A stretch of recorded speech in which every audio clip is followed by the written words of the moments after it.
In the garden of medicinal herbs, the remedy is never very far away. If you run into an emergency situation, you get hurt, somebody else gets hurt, or if you need a daily dose of some kind of a life-giving medicine, then the medicine is never far from your dirt-caked elbow. There's a row of tulsi plants here, and people ask me, well, what herb do you use every day yourself? Because they want to kind of get an inroad to understanding how an herbalist works with things, and I immediately begin to panic because I'm like, oh, I'm supposed to use some particular herb every day, and then I remember, oh, well, yeah, actually, I do use tulsi every day. So tulsi is a really good way to start. It's a adaptogenic herb that helps you adapt to stress of any kind. And the way I choose my daily tulsi leaf that I take with direct consumption is I just look, and the first one that I see is the one that I take. So not too much deciding where to go with it, which one to ingest. Just the first one that kind of waves out at me, that's the one that I take that day. And I do thank the plant for its leaf, and I also believe in the blessings of the tulsi. So we'll go from there right over to healing ourselves with self-heal. Okay, so today we're talking about spontaneous herb use. The remedy is close at hand without needing to use any tools in the future when we don't have things like knives and alcohol and electricity and time. We can just use the herbs right out of nature, and that is going to be sufficient. So self-heal, I wanted to show you these self-heal that I found in a different place. Look at how tall those are. This is just really, really amazing. Shows some of the diverse growth habits that you can have with some of these herbs, because right down here is a self-heal that's more typically sized, about 6 inches tall, and growing right there next to this moss-covered rock. So this one's already been picked, and it is in the cob is in full flower. So that's the medicinal part. And what this herb has is ability to treat oral lesions, herpes type 1, which is, as you know, a virally mediated lesion. Luckily I don't have any right now, but I'm going to act like I do. Oh God, that hurts so bad. I hope I don't have to eat any popcorn today. So it has an astringent activity which draws the tissue together and kills pain, and then it also has an antiviral molecule in there that helps dissolve the virus and bring on healing. So you've got a couple of different modes of healing in a simple little plant like self-heal, Prunella vulgaris. So how do you use it spontaneously? Well, first of all, you make sure that the cob is actually in flower, because if it's in flower, then it's nice and soft. And then you can take that and remove the leaves and bruise it a little bit in your hands, and then you can just put that in right next to the lesion. I look like I'm chewing tobacco now, don't I? So that's the way you use your self-heal spontaneously in the garden without any tools. So let's go on and find something else to talk about. Somebody was talking to me yesterday about mastitis in goats, and and they said that they were using a comfrey leaf poultice and making it hot and putting it on the udder and kneading the udder and milking the goat out rather frequently, which is all a good idea. But I suggested that instead of using comfrey, which proliferates cell growth and doesn't really have anything to do with moving the lymph, that she use instead mullein leaves. And so the idea would be to pick the mullein leaf, thank you plant, and steam it until it's hot, and then bring that out to the goat shed and use those hot mullein leaves and put them on the udder and kind of work it in. And then if you didn't have a heat source, then you could just use the mullein flowers like this. This is the Olympic mullein, the Verbascum olympicum. They make a lot of flowers, and you would grind it up in your hands like this until you get the juices going out. See that yellow juice there, and then you would go ahead and use those juicy yellow hands to knead the udder, and then you would get the transdermal influence of the lymphatic movement that would help resolve the infection, resolve the mastitis for the goats. So that would be the way to use that spontaneously without any tools. This is in case you don't have fire and coffee, then you just stop by your ephedra plant and you take a little leafless stem. See, these are photosynthetic stems, and it's a CNS stimulant just like caffeine is. Of course, you don't want to take a whole lot of it to give yourself a heart attack, but you just take a small amount like that and chew it up. It's very good. Tastes great, has a wonderful texture, and gives you a slight lift. This is also a spontaneous remedy for any kind of allergy, like if you have allergy to pollen or something of that nature. It's a vasodilator, vasobronchodilator. It opens up the passages and allows for more efficient breathing, as well as increasing the heart rate a little bit. So these are the fruits. This is actually the ephedra equisetina, or the blue stem. They call it blue stem ephedra. It has a little bit of blueness to it, and these are the fruits. These are, we call these little Buddhas. They look like a little Buddha. You rub the belly for good luck, and they're bi-seeded. They have 2 seeds inside there. You can see if you open it up.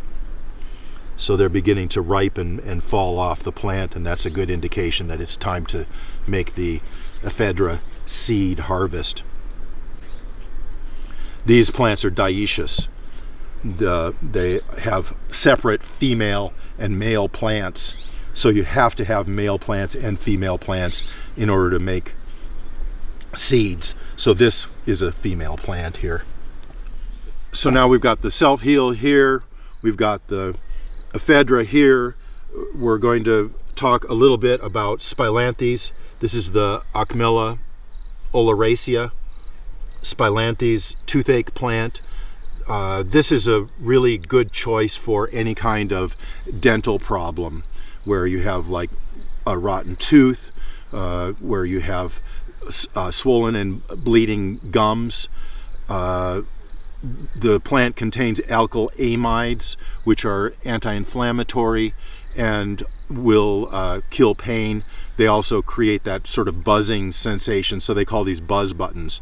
This is a polyploid one here. It's got extra genes, so it made a little smile. This right here would be, thank you plant, this like here would be more typical. It looks like a little fish eye.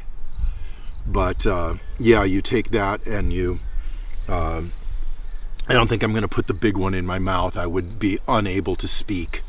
But you take this and you put it in right next to the dental problem, and it's going to shrink down that swollen gum and also help kill pain.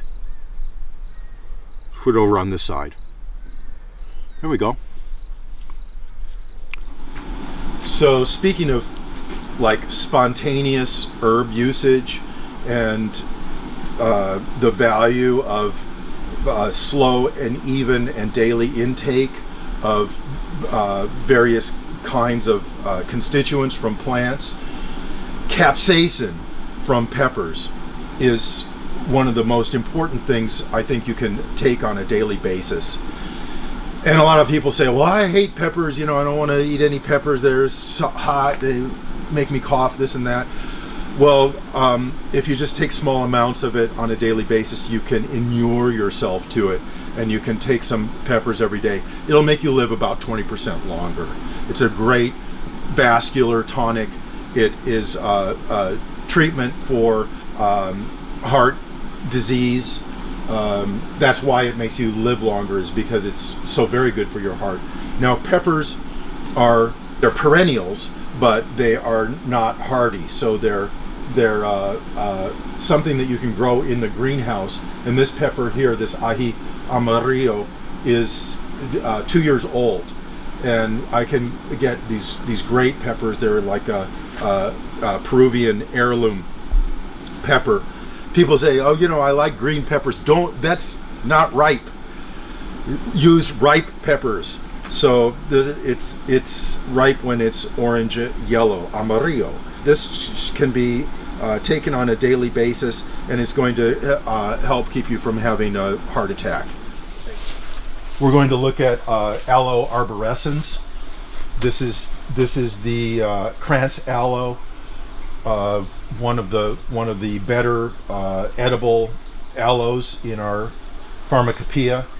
And aloes, again, and you're probably used to this, can be used as a direct application to any kind of a cut or sunburn, burn, sore. You open them up like this. Thank you, plant. And then you get that mucilage rich, galactomannan rich inner portion. You can see the outer portion is becoming a little bit yellow. That's because the skin, the cortex, has some anthraquinones in it that are laxative. But what we're after here is we're just after this lovely juice, and that is edible and can also be used on the skin to ameliorate any kind of lesion or sunburn, a regular burn. It's soothing, and it also speeds healing. It contains some allantoin, which is the cell proliferant molecule. So yeah, you could use aloe vera, you could use aloe arborescens. Aloe arborescens is nice. It makes these, it's a tree aloe, and it makes these little pups all up along there. So those can be removed, calloused, and replanted. Then the plant is so enthusiastic, it's even making these aerial roots. Eventually it'll get those roots down into the ground.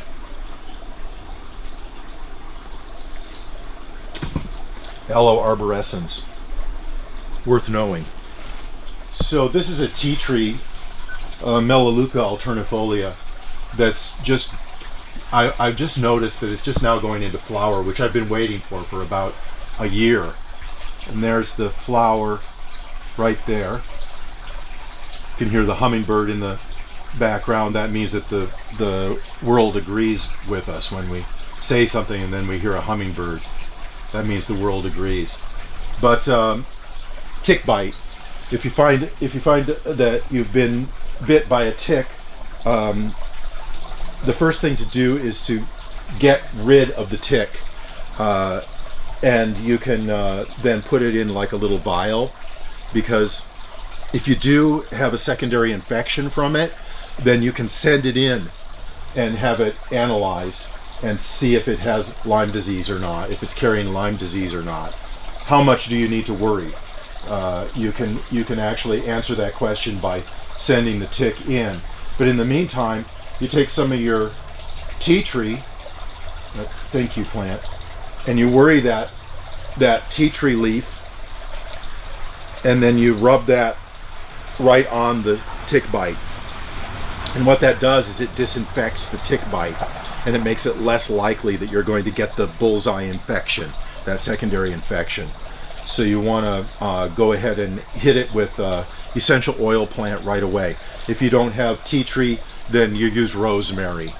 Use one of the Mediterranean herbs that has a lot of aromatic essential oils in it, so that you have this strong antiseptic influence against the tick spit. Ashitaba Angelica Kaiskai Koizumi is a source of these life-giving chalcones. So if you, thank you plant, if you break off one of the leaves, then what's going to happen is the chalcones are going to slowly express, and they're yellow ketones. I don't know if you can see that beginning to come out of the cellular structure there.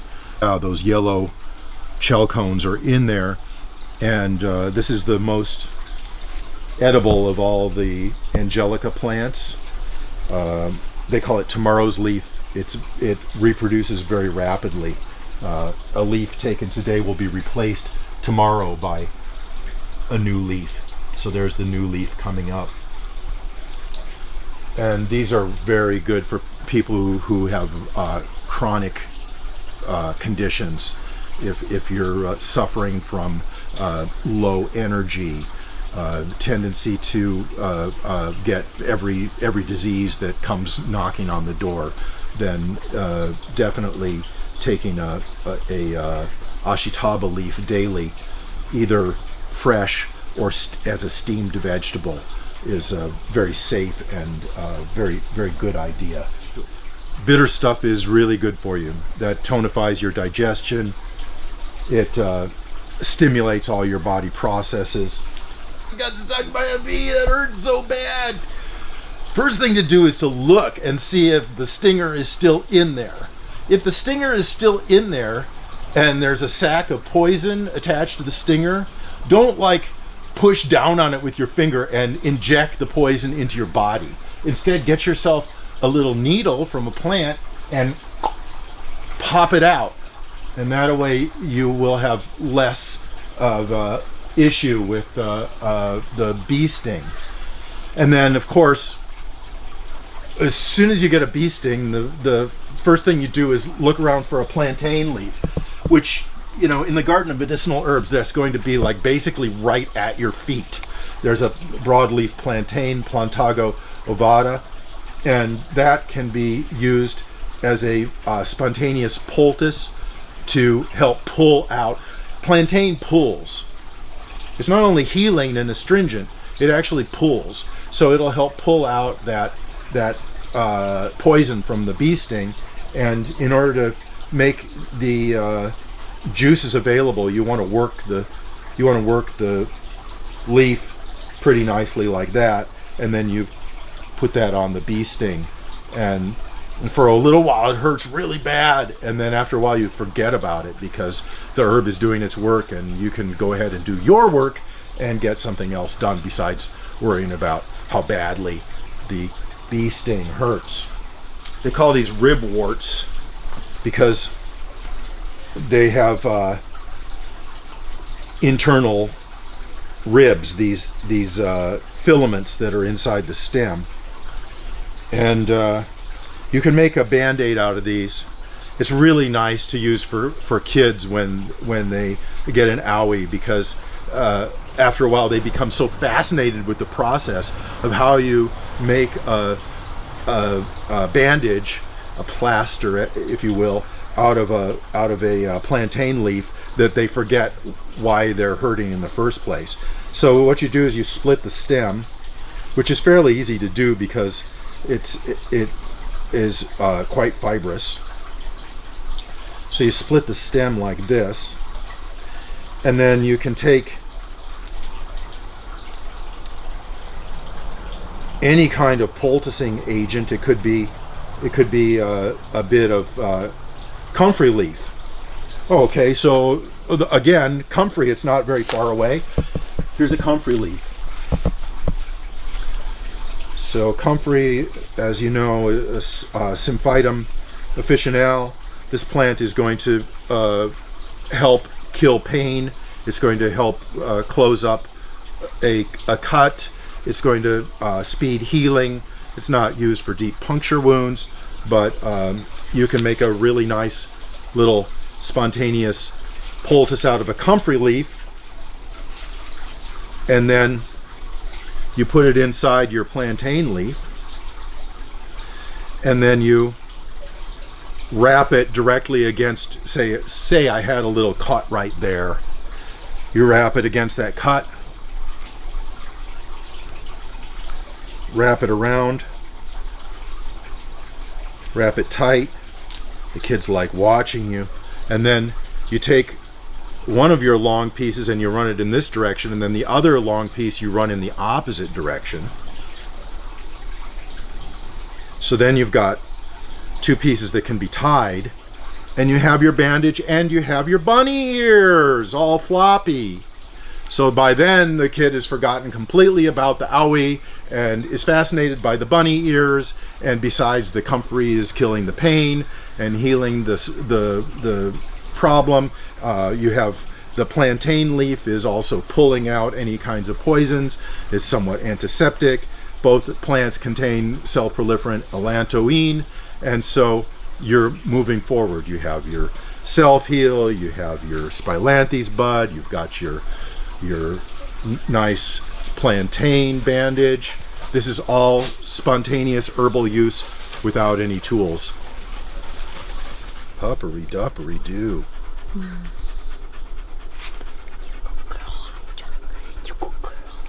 you want to eat the bunny ears?